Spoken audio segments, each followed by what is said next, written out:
तो चलिए स्टार्ट करते हैं आज की क्लास में इंसर्ट को बताने से पहले मैं एक इसमें कोई डेटा आपको देना चाहती हूँ ताकि हमारे पास कोई डेटा हो तो उस डेटा के बेसिस पे हम क्या कर सकते हैं, पाइवट टेबल वगैरह ये सारी चीज़ें बना लें। तो मैं कुछ ओपन कर लेती हूँ, मेरे पास कुछ ओपन होगा। जैसे कि मान लीजिए मैंने एक डेटा ओपन कर लिया।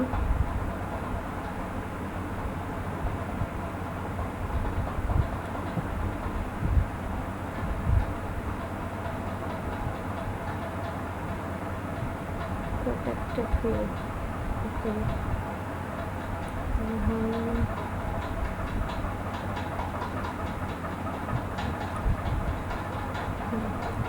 चलिए, जैसे कि मान लीजिए मैंने ये एक शीट मेरे पास है।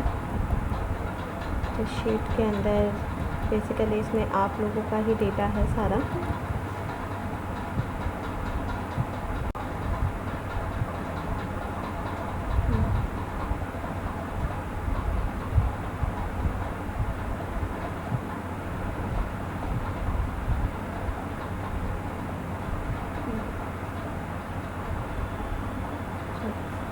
ये मेरे पास कुछ डेटा है, जिस डेटा के अंदर नेम है, फादर्स नेम है, कॉन्टैक्ट नंबर है और आईडी आ गई और डेट ऑफ बर्थ और भी सारी इन्फॉर्मेशन है। जो इन्फॉर्मेशन ये बेसिकली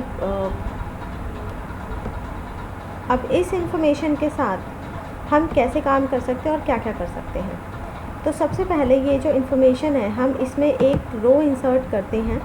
इंसर्ट में चाहिए एक एंटायर रो इंसर्ट कर लेंगे और इसके अंदर ना हम हेडिंग्स डाल देते हैं। जैसे हमने लिखा name, father's name, contact number और mail ID, then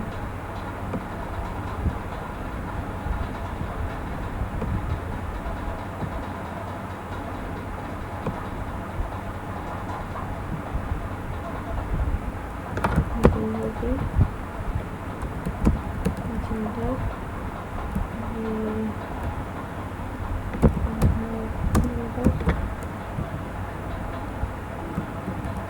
address, category, education,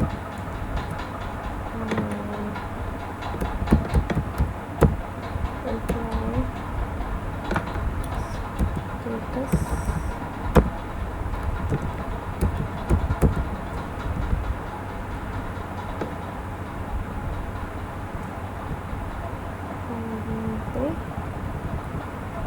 register through.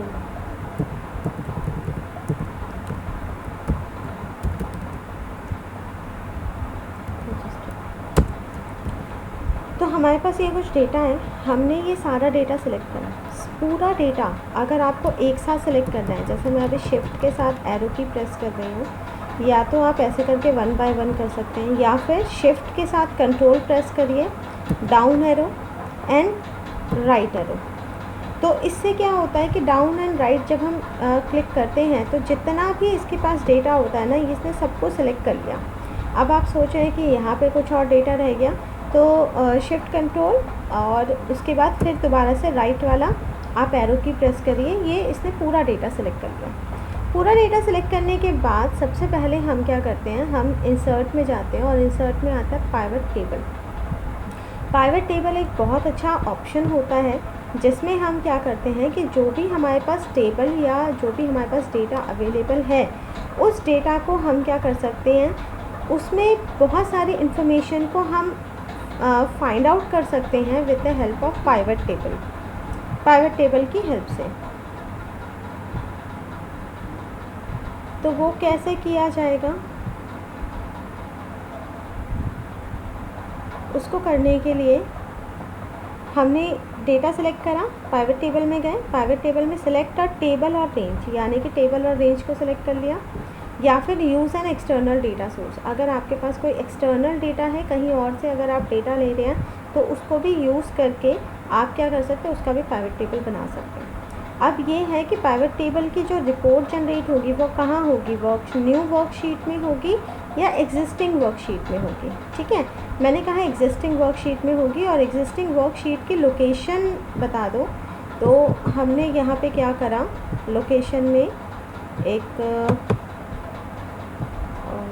अभी एक और शीट इंसर्ट करनी थी, बट ये शीट इंसर्ट नहीं हो रही, तो हम न्यू वर्कशीट ले लेते हैं। ठीक है, और choose whether you want to analyse the multiple table. अगर आपको मल्टीपल टेबल एनालाइज करनी है, add this data to the data model, इसको क्लिक कर देंगे, अदरवाइज़ नहीं। अभी हम विदाउट क्लिक करके ओके करते हैं।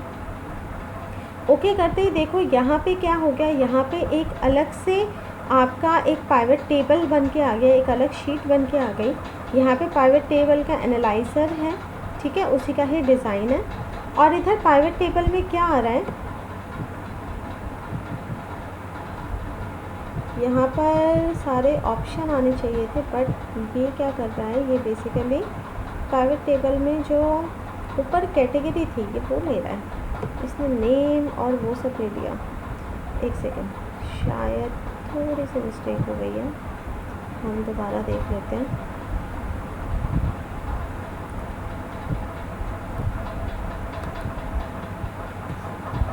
दोबारा से ओपन कर लेते हैं वही शीट को।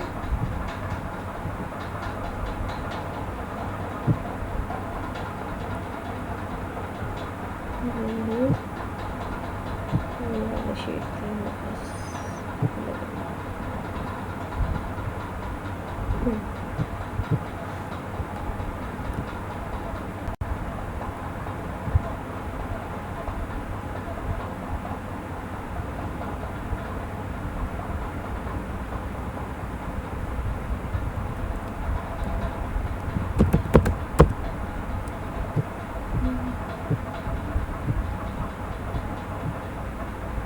हमने शीट नेम इंसर्ट किया था, दोबारा से कर लेते हैं, शायद वो हट गया एंटायर को। फादर्स नेम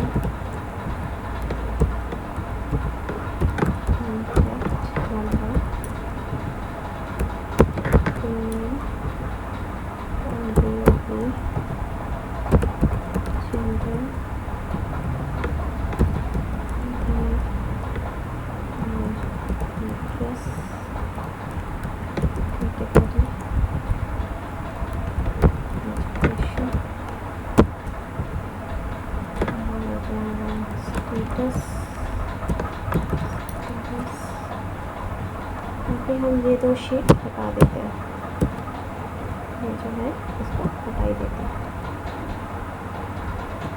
ठीक है, सेव कर लेते हैं, दोबारा से सेव कर लिया। सेव करने के बाद सिलेक्ट करेंगे शिफ्ट के साथ, और फिर इसका इंसर्ट में जाएंगे, पाइवट टेबल में जाएंगे।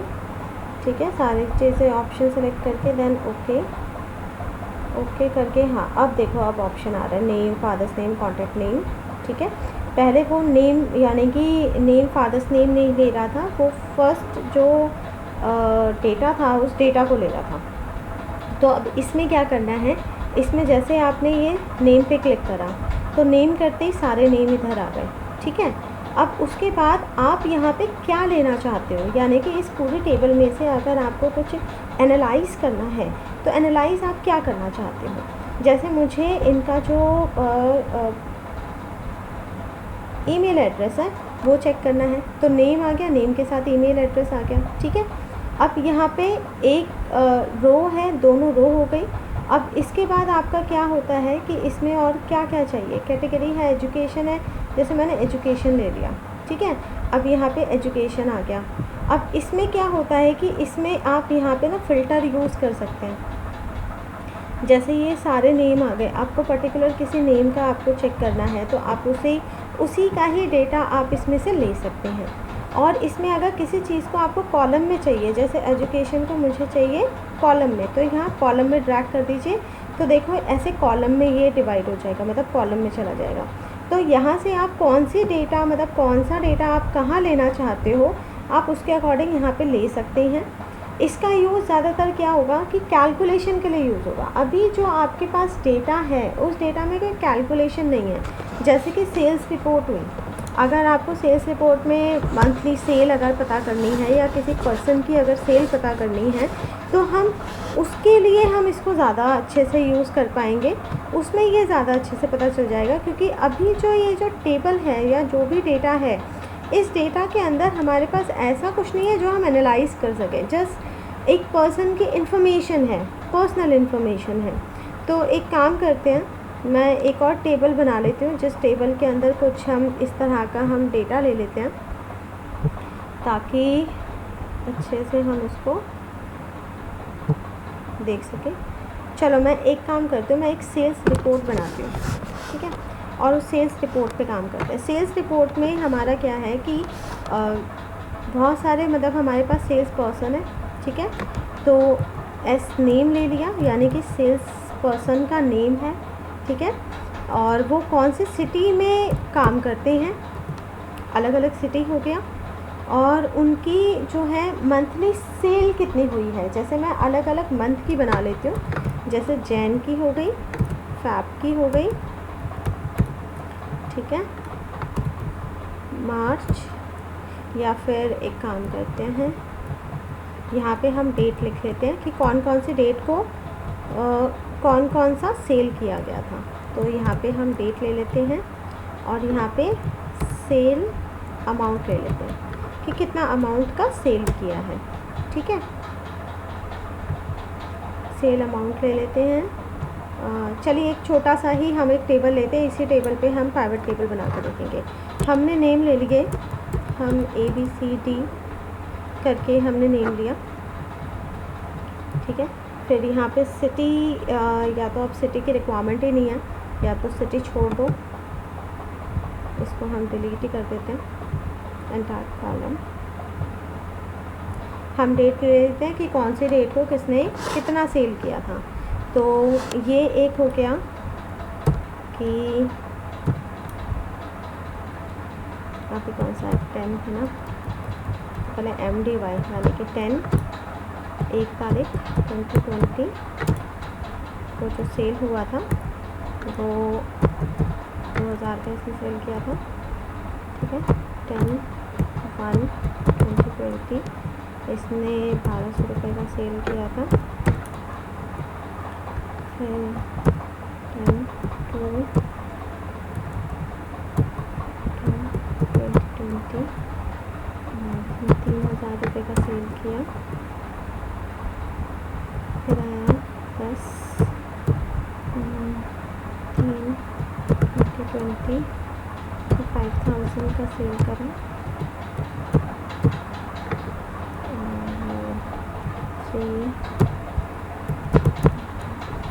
इसने करा 1000 का सेल। 10/4/20 और इसने करा 3000 का सेल। दोबारा से हम ए पे आ जाते हैं कि मल्टीपल डेटा लेना है, एक डेटा में मल्टीपल डेटा हम ले लेते हैं। और इसके अंदर हमने ले लिया 4 तारीख को ही इसने और सेल कर दिया 3000 का। D10/5/2020 और इसने 1500 रुपये का सेल कर दिया, ठीक है। तो एक डेटा और ले लेते हैं 10/5/20 2000 का सेल करें, ठीक है। तो जस्ट हमने एक छोटा सा हमने एक टेबल बनाई है, इसी टेबल पे मैं आपको एनालाइज करके बताऊंगी। बहुत बड़े टेबल पे शायद एनालाइज ना हो। प्राइवेट टेबल गए, वही सेलेक्ट करा, न्यू वर्कशीट एंड ओके। अब ये पूछ रहा है क्या लेना है, मैंने कहा नेम, ठीक है, नेम उठाया, नेम इधर आ गया। इसके बाद हमने कर दिया सेल्स अमाउंट। सेल्स अमाउंट इसने क्या करा, इसने साथ के साथ सेल्स अमाउंट कर दिया। अब इसने सेल्स अमाउंट जो किया है, देखो मैंने वहाँ पे डेटा मल्टीपल लिया था ABCD करके, उसके बाद भी मल्टीपल डेटा था। बट अब इसने क्या कर दिया, इसने सारे सेल को क्या कर दिया, एकुमुलेट कर दिया, यानी कि A का जितना डेटा था बी का जो भी डेटा था, सी का जो भी डेटा था, इसने डेटा को क्या कर दिया, एक्यूमुलेट कर दिया। अगर हम डेट के अकॉर्डिंग देखना चाहें तो डेट भी आ गया, ठीक है। अब ये देखो दोनों डेट इसने सेग्रीगेट करके दिखा दिया कि 1 तारीख और 4 तारीख को सेल कितनी थी, टोटल सेल मिला के इतनी हो गई, ओके। और ये 5000 हुई। बी की दोनों दिन की सेल इसने दिखा दी, सी की दोनों दिन की सेल इसने दिखा दी। तो पिवट टेबल में क्या होता है कि जब हमारे पास इसी तरह की, क्योंकि सेल्स रिपोर्ट के अंदर क्या होता है कि एक सेल्समैन मल्टीपल प्रोडक्ट सेल करता है, पूरे दिन में अलग अलग टाइप के प्रोडक्ट सेल करता है, अलग अलग अमाउंट का प्रोडक्ट सेल करता है, डिस्काउंट भी डिफरेंट टाइप का देता है, कुछ वो अलग से जो कस्टमर होते हैं उनको अलग फैसिलिटी भी कुछ प्रोवाइड कर देता है। तो ये सारी चीज़ें क्या होता है कि पूरे दिन का एक बारी में कैसे पता लगाया जाता है कि किस पर्सन ने कितना सेल करा और कैसे करा, मतलब कितना उसने प्रॉफिट दिया है कंपनी को, और उसी के बेसिस पे जो है सेल्स पर्सन की रैंकिंग होती है। तो ये चीज़ हमारा पिवट टेबल ना इसके लिए बहुत अच्छे से यूज़ किया जाता है। यहाँ पे एक पूरे टेबल यानी कि पूरे दिन का किया, और पिवट टेबल के अंदर आपको एक्यूमुलेट होके पूरा मिल जाता है, कम्प्लीटली एक समराइज डेटा मिल जाता है उसके अंदर, ठीक है। तो उसमें क्या होता है, उसमें समराइज डेटा मिल जाता है, जैसे कि ये समराइज डेटा हमने लिया, तो इस तरह से समराइज डेटा हमें मिल गया। ये अलग शीट पे, मतलब उसी पे ही अलग शीट पे आ गया, शीट 2 पे। तो यहाँ से आप कर सकते हैं। इसमें सिर्फ एक ही चीज़ नहीं कि आपको सिर्फ सम निकालना है, अगर मान लो आपको काउंट करना है तो आप काउंट कर सकते हैं। तो इसने काउंट कर लिया कितने कितने आइटम या क्या क्या सेल करा है, वो डिपेंड करता है आपकी टेबल के ऊपर। जैसे अगर मैं यहाँ पे आइटम भी लिख दूँ, आइटम लिखने के बाद उस आइटम की क्वांटिटी भी लिख दो, तो उसके अकॉर्डिंग भी आप यहाँ पे एनालाइज कर सकते हैं, ठीक है। काउंट करने के बाद देन मुझे एवरेज निकालना है, आप एवरेज निकाल सकते हो, ठीक है। इसने एवरेज अमाउंट निकाल दिया कि ग्रैंड टोटल इतना है। इसके बाद अगर मुझे मान लो मैक्सिमम निकालना है, किसने मैक्सिमम इसने करा, तो यहाँ मैक्सिमम निकाल दिया 5000 कि ये ग्रैंड टोटल यानी कि 5000 की जो सेल है वो सबसे ज़्यादा हुई है, यानी कि डी ने सबसे ज़्यादा जो है सेल करी है, ठीक है। तो ऐसे कि हम क्या कर सकते हैं, हम एनालाइज कर सकते हैं डिफरेंट उसको। यहाँ पे बहुत सारे आपके फॉर्मूलेज यूज़ होते हैं, स्टैंडर्ड डेविएशंस वगैरह प्रोडक्ट करना है, काउंट नंबर्स हैं, तो ये आप यूज़ कर सकते हैं इसमें। देन उसके बाद इसमें फ़िल्टर भी लगा सकते हैं, जैसे कि मैंने यहाँ पे क्लिक करके आपको बताया कि आपको फ़िल्टर लगाना है, तो पर्टिकुलर किसी एक पर्सन का देखना है तो आप पर्टिकुलर किसी एक पर्सन का भी इसमें चेक कर सकते हैं। तो पिवट टेबल एनालाइज करने के लिए यूज़ होता है डेटा को, ठीक है। इसके बाद नेक्स्ट इंसर्ट में आता है अब recommended pivot table. Recommended pivot table का मतलब है इसमें कुछ आपके पिवट टेबल का स्टाइल आ रहा है। अभी जो हमने एक ही रिकमेंडेशन है, इसमें बहुत ज़्यादा रिकमेंडेशन नहीं है, तो इसी टाइप की आपकी पिवट टेबल बन गई थी। यहाँ से आप ब्लैंक पिवट टेबल ले सकते हो। नेक्स्ट उसके बाद आता है टेबल। जैसे हम टेबल पे, अच्छा इस टेबल के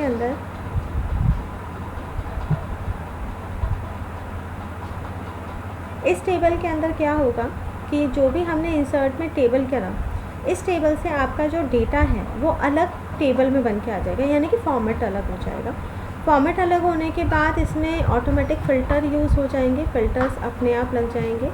ये टेबल की आप ये कह सकते हैं कि फ़ॉन्ट कलर और फ़िल्टर्स इनका यूज़ करके ये टेबल बना देता है, ठीक है। इसके अंदर टेबल का नाम हो गया, आप इसके अंदर डेटा कुछ और एक्सपोर्ट करना चाहते हैं तो यहाँ से एक्सपोर्ट कर सकते हैं, कोई दूसरी लिस्ट एक्सपोर्ट करना चाहते हैं तो ये इसकी सारी सेटिंग हो गई जो डिज़ाइन के अंदर आती है। नेक्स्ट उसके बाद आता है पिक्चर, यानी कि अब आपको इंसर्ट करना है। ये तो हुआ हमारे डेटा से रिलेटेड। अब जैसे मैंने पिक्चर पे क्लिक करा तो वहीं अगर आपको अपने इसके साथ अगर कोई इमेज इंसर्ट करनी है तो आप बहुत ईजीली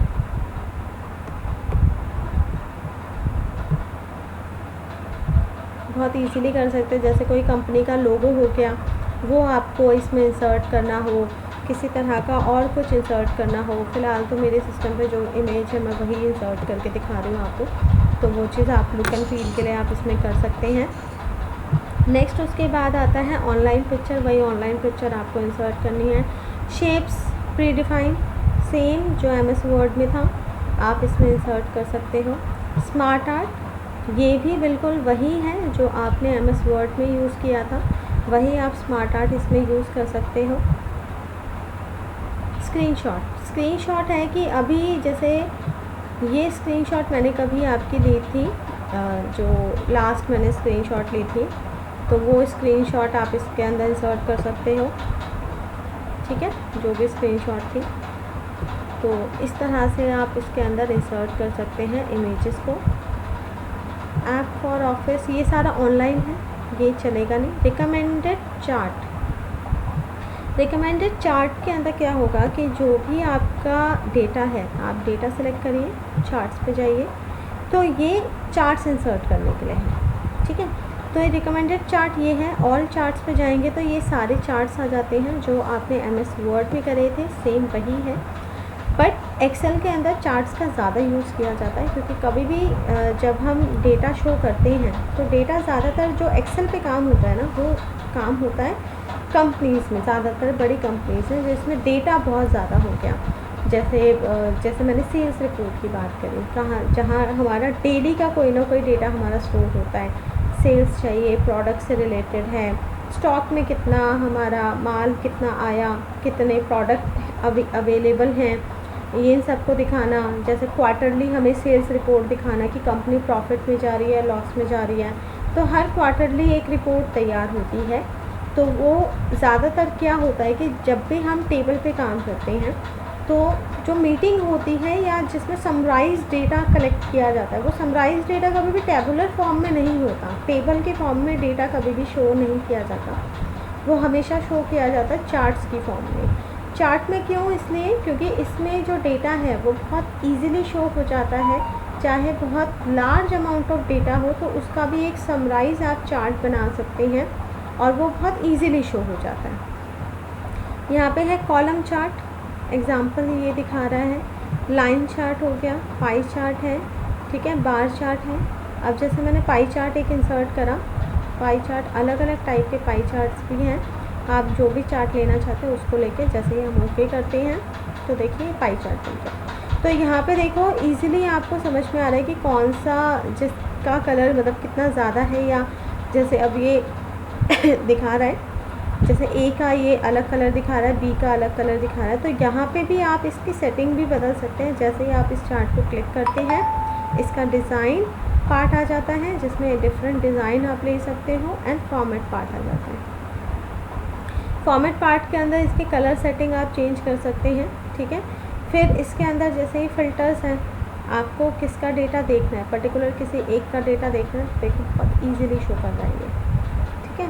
तो इतना आप इजीली शो कर सकते हैं इसको। नेम के अकॉर्डिंग देखना है तो नेम के अकॉर्डिंग, जैसे कॉलम हमने बना लिया तो कॉलम के अकॉर्डिंग अब ये डेटा दिखा रहा है, ठीक है। कैटेगरी रो 1 सीरीज़ में कॉलम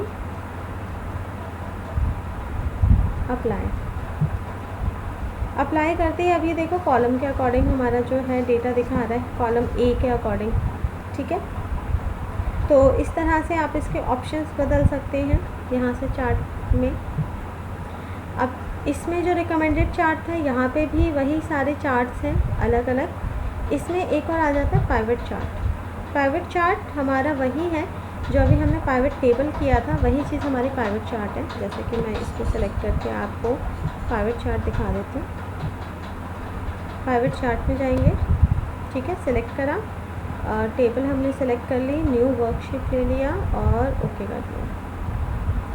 ओके करते अब ये चार्ट आ गया। अब आपको इस पर नेम को क्लिक करना है, ठीक है, या अमाउंट पे क्लिक करना है। अमाउंट क्लिक करते ही देखो यहाँ पे नेम और उसके साथ अमाउंट का क्या बन के आ गया, चार्ट बन के आ गया। और ये चार्ट भी क्या हो गया, एक्यूमुलेटेड बन के आया। देखो यहाँ पे भी एक्यूमुलेटेड, जैसे A का 5000 है, B का 27 है तो 27 दिखा रहा है।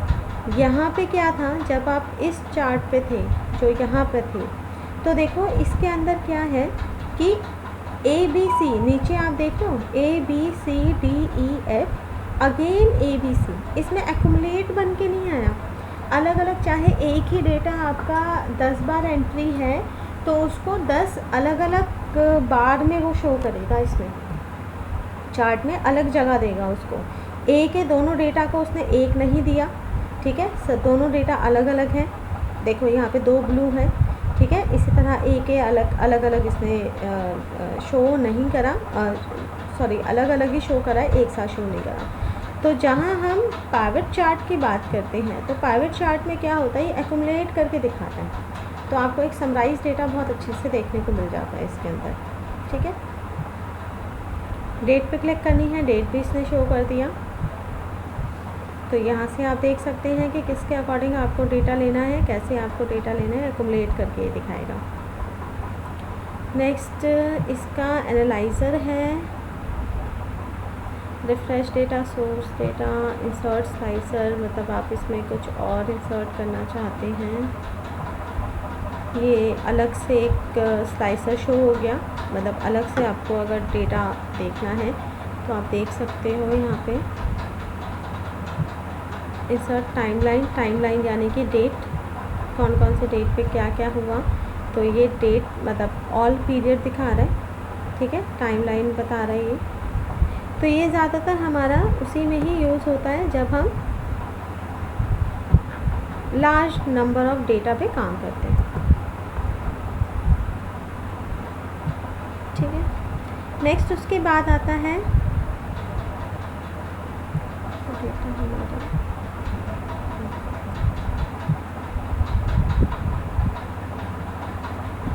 ये पावर व्यू क्या होता है कि जो पावर व्यू है ये अलग से आया है, ठीक है। तो इसको हमें क्या करना है, एड ऑन्स करना पड़ेगा। एड ऑन्स का मतलब होता है अलग से ऐड करना पड़ता है।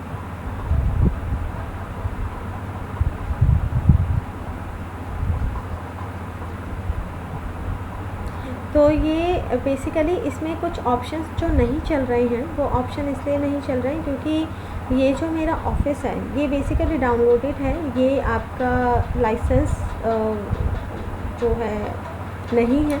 अगर लाइसेंस्ड होता यानी कि माइक्रोसॉफ्ट से परचेज़ किया हुआ होता तो इसके अंदर सारे ऑप्शंस चलते, तो नहीं है तो कुछ कुछ ऑप्शंस नहीं चलेंगे।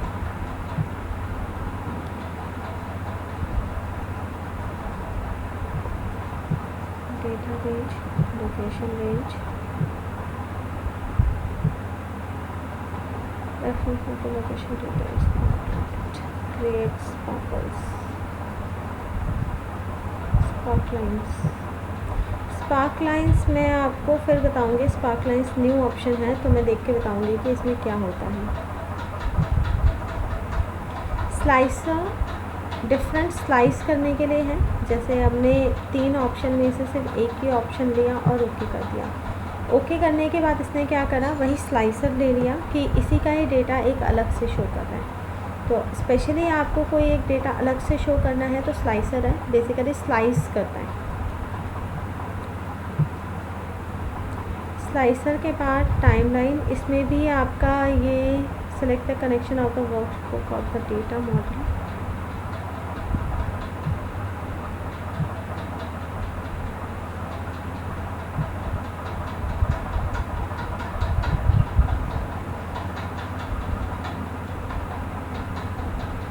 ये जो कनेक्शन है एग्जिस्टिंग कनेक्शन, यानी कि जो आपका टाइमलाइनर है, टाइमलाइनर बेसिकली डेटाबेस पे काम करता है।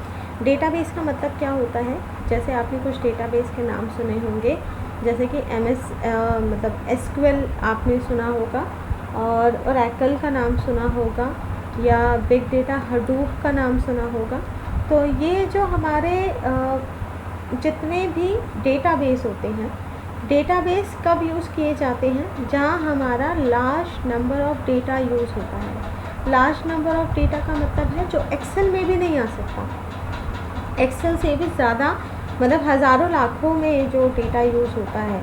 जैसे कि अगर हम बात करें कि साइंटिस्ट जो यूज़ कर रहे हैं या जो बड़ी कंपनीज यूज़ कर रही हैं डेटा स्टोर करने के लिए, तो वो डेटाबेस यूज़ होता है। तो डेटाबेस से अगर हमें डेटा कनेक्ट करके यहाँ पर अगर चार्ट्स या उसमें अगर अवेलेबल कराना है तो हम यहाँ का इसका यूज़ करते हैं, टाइमलाइन का यूज़ करते हैं। तो यहाँ पे हमारा एग्जिस्टिंग मतलब कनेक्शन होना चाहिए डेटाबेस के साथ। तो ये डेटाबेस दिखा रहा है, ठीक है। आपका नेटवर्क कंप्यूटर किसके साथ डेटाबेस कनेक्टेड है, तो फिलहाल डेटाबेस नहीं है तो इसलिए ये ऑप्शन नहीं होगा। नेक्स्ट उसके बाद आता है हाइपरलिंक। हाइपरलिंक का मतलब क्या होता है?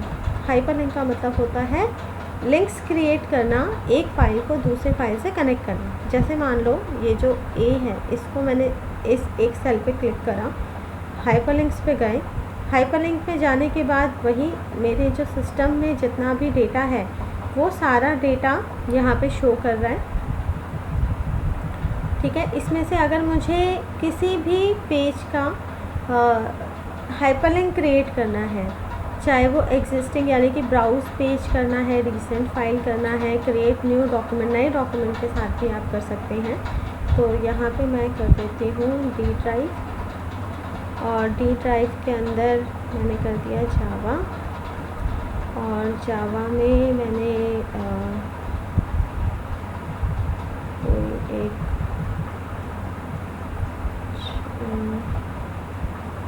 ये फाइल 1.1 है, कोई भी एक फ़ाइल हो गई। तो इसके साथ हमने क्या कर दिया, इसको हाइपरलिंक कर दिया। हाइपरलिंक करने के बाद अब इस पर क्लिक मतलब हाइपरलिंक वाली फ़ाइल ओपन कैसे होगी, आप कंट्रोल प्रेस करिए। कंट्रोल प्रेस करने के बाद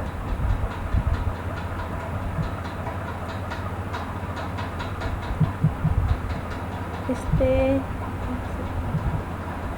कंट्रोल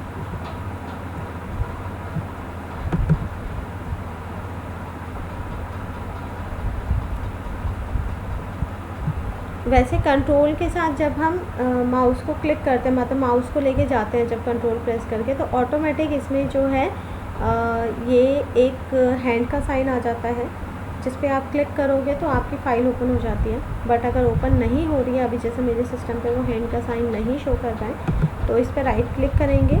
राइट क्लिक करने के बाद सबसे नीचे इसमें हाइपरलिंक पे क्लिक करेंगे। अभी ओपन हाइपरलिंक आ रहा था,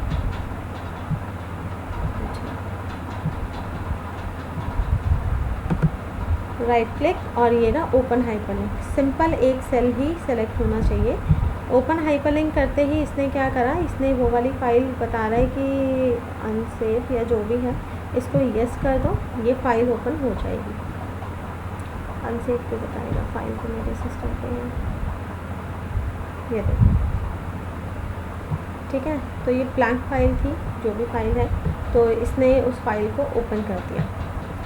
तो इस तरह से हम क्या कर सकते हैं, हम हाइपरलिंक्स यूज़ कर सकते हैं ताकि एक लोकेशन से कोई दूसरी फाइल्स हम ओपन कर सकें। नेक्स्ट उसके बाद आता है टेक्स्ट बॉक्स। टेक्स्ट बॉक्स पे क्लिक करेंगे तो MS वर्ड वाला ही ऑप्शन है। यहाँ से आप ऐसे करके टेक्स्ट बॉक्स बना सकते हैं, उसके अंदर आप कुछ भी लिख सकते हैं। टेक्स्ट बॉक्स का यूज़ एक्सेल में इसलिए होता है कि सिर्फ एक्सेल के अंदर हमारा सिर्फ टेबल ही नहीं बनते, टेबल की फॉर्मेटिंग भी तैयार होती है। तो कभी बार टेक्स्ट बॉक्स में हमें अलग से कुछ डेटा शो करना पड़ता है या कुछ नेम शो करना पड़ता है, तो वो हम टेक्स्ट बॉक्स के थ्रू से कर सकते हैं।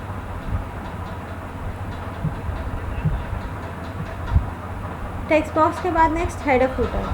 अब ये हेडर फूटर कैसे होता है, जैसे MS वर्ड के अंदर हेडर फूटर था ना, उसी तरह आप एक्सेल के अंदर भी हेडर फूटर यूज़ कर सकते हैं। एक्सेल के अंदर हम कैसे हेडर फूटर यूज़ करेंगे, देखो आपने हेडर फूटर पे क्लिक करा, तो अब इसने क्या कर दिया, क्योंकि एक्सेल में जो इतनी बड़ी शीट है, जब हम इसका प्रिंट निकालेंगे तो प्रिंट भी तो निकलेगा ना एक्सेल का प्रिंट आउट भी निकलेगा।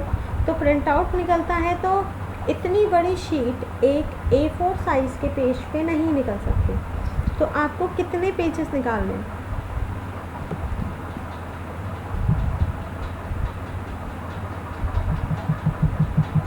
ये देखिए। आपको जैसे ही मैंने हेडर फुटर पे क्लिक करा तो आपको ये पेजेस अलग अलग दिख रहे होंगे बीच में। तो ये पेजेस अलग अलग दिखते हैं, तो इसके अंदर इसका मतलब क्या है कि सिर्फ यहाँ से लेके यहाँ तक का जो डेटा है, जैसे कि ये जो चार्ट हमने बनाया था ये भी हाफ में डिवाइड हो गया, तो सिर्फ यहाँ तक का जो डेटा है वो एक पेज पे शो करेगा, यहाँ के बाद वाला डेटा अगले पेज पे शो करेगा।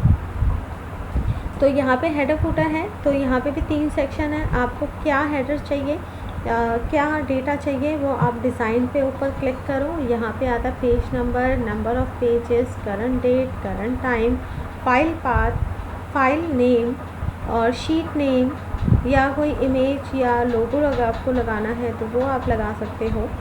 तो यहाँ से मैंने हेडर पे क्लिक करा, मैंने कहा पेज नंबर, ठीक है, ऊपर पेज नंबर दे दिया। यहाँ पे हमने कर दिया करंट डेट और यहाँ पे मैंने लिख दिया करंट टाइम।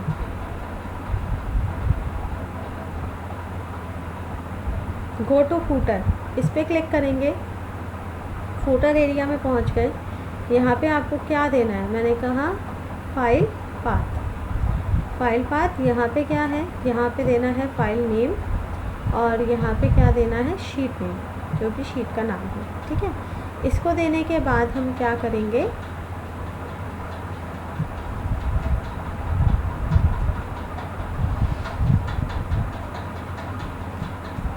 इसके बाद बस यहाँ से क्लिक कर देंगे, बाहर क्लिक करेंगे और बाहर क्लिक करने के बाद देखो इसने जो पेजेस हैं सारे पेजेस पे इसने हेडर फुटर डाल दिया।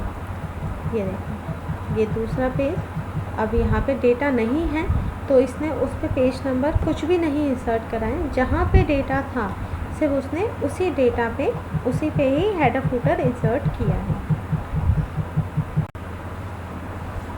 नीचे आ जाते हैं, ये देखो बस 2 पेज का डेटा था तो इसने 2 पेज के अंदर इंफॉर्मेशन इसने दे दी। अब अगर हमें प्रिंट प्रीव्यू देखना है इसका, तो हम प्रिंट में जाके प्रिंट पे क्लिक करेंगे तो इस तरह से प्रीव्यू भी दिखा देगा। ये फर्स्ट पेज और यहाँ से करेंगे तो ये सेकंड पेज, ठीक है। तो जो हमने हेडर फुटर दिया था वो हेडर और फुटर इसके अंदर आ रहा है।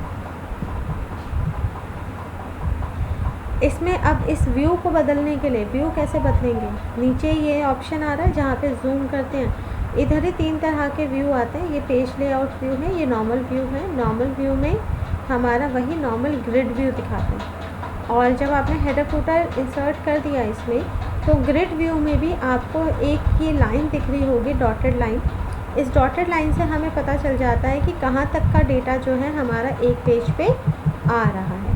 तो देखिए ये डॉटेड लाइन आपको हर जगह पता दिखेगी, और ये हॉरिजेंटल वर्टिकल दोनों डॉटेड लाइन है। ये देखो ये वर्टिकल है और यहाँ हॉरिजेंटल है, तो इस हॉरिजेंटल से पता चलता है कि ये एक पेज, ये दूसरा पेज, ये तीसरा पेज, ये चौथा पेज। इस तरह से ये पूरी शीट जो है पेजेस में डिवाइडेड है।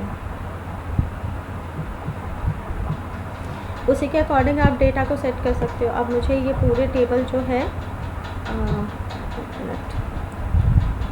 पूरा जो हमारे टेबल है, इस टेबल को मैं उठा रही हूँ और उठा के मैं फर्स्ट पेज पे ही रख रही हूँ, ठीक है। और ये टेक्स्ट बॉक्स जो था, टेक्स्ट बॉक्स उठा के मैंने इधर कर दिया। तो अब जो हमारा प्रिंट निकलेगा ये सारा एक ही पेज पे निकलेगा, अलग पेज पे नहीं आएगा। तो इस तरह से आप जब प्रिंट प्रीव्यू आपको दिख जाता है तो आप सेटिंग कर सकते हैं अपने डेटा की।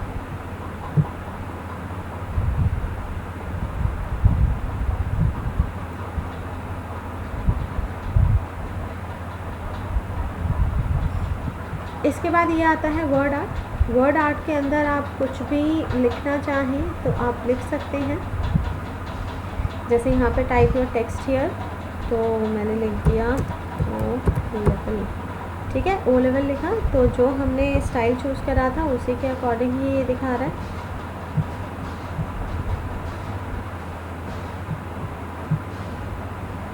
नेक्स्ट उसके बाद आता है हमारा ये सिग्नेचर लाइन है, ये भी आपका ऑनलाइन ही चलेगा। और नेक्स्ट आता है ऑब्जेक्ट। यहाँ पे देखो हेडर एंड फुटर के साथ बिल्कुल एक छोटा सा एक आपका आइकन दिखेगा।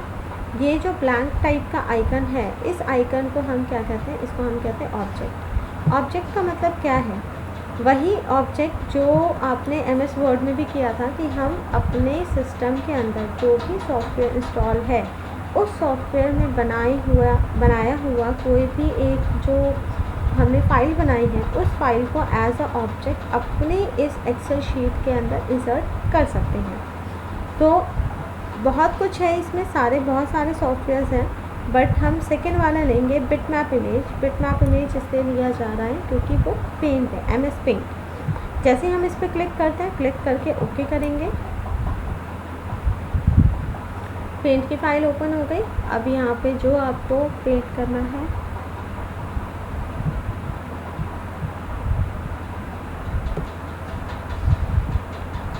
आप इसमें बनाइए।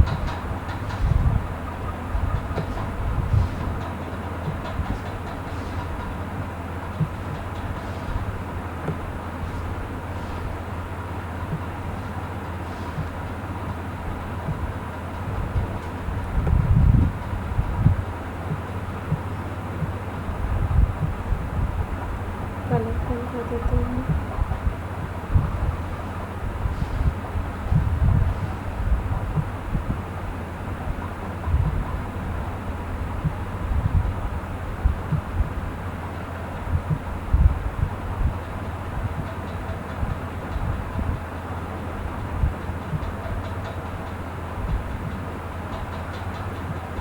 और इसको कर देंगे क्लोज़। जैसे हम क्लोज़ करते हैं तो वो ऑब्जेक्ट देखो हमारे यहाँ पर आ जाता है। ठीक है, किसमें आ गया, अपनी एग्जिस्टिंग फाइल के अंदर आ गया। और जैसे ही आप इस ऑब्जेक्ट पे डबल क्लिक करते हो तो दोबारा से आपकी वही पेंट फाइल ओपन हो जाती है। अब आप इसमें कुछ चेंज करना चाहते हैं, एडिट करना चाहते हैं तो आप कर सकते हैं इजीली। नेक्स्ट इसके बाद इक्वेशन, यहाँ पे भी सेम वही इक्वेशन आती है जो वर्ड में किया था। तो इसमें अगर आपको इक्वेशन इंसर्ट करनी है, क्लिक करिए, इक्वेशन इंसर्ट करिए। ये देखो इक्वेशन इंसर्ट हो गई। यहाँ पे जो चेंजेस करना है अपने अकॉर्डिंग इक्वेशन को आप चेंज कर सकते हो। नेक्स्ट उसके बाद आता है सिंबल, यानी कि इसमें भी आपको सिंबल इंसर्ट करना है। आप इजीली सिंबल इंसर्ट कर सकते हैं। सिंबल में जाएंगे, देखो अलग अलग टाइप के सिंबल आ रहे हैं। मुझे ये सिंबल इंसर्ट करना है, इंसर्ट, ये वाला सिंबल भी इंसर्ट करना है, इंसर्ट एंड क्लोज। ठीक है, तो देखो दोनों सिंबल एक साथ आ गए। इस सिंबल को बड़ा करके देखना है तो आपको वही साइज़ इंक्रीज़ करना पड़ेगा। ये देखो, तो इस तरह से हमारा क्या है, इंसर्ट के अंदर सिंपल हम बस टेबल से रिलेटेड या चार्ट से रिलेटेड इंफॉर्मेशन को इंसर्ट कर सकते हैं। सबको क्लियर है ये सारी चीज़ें?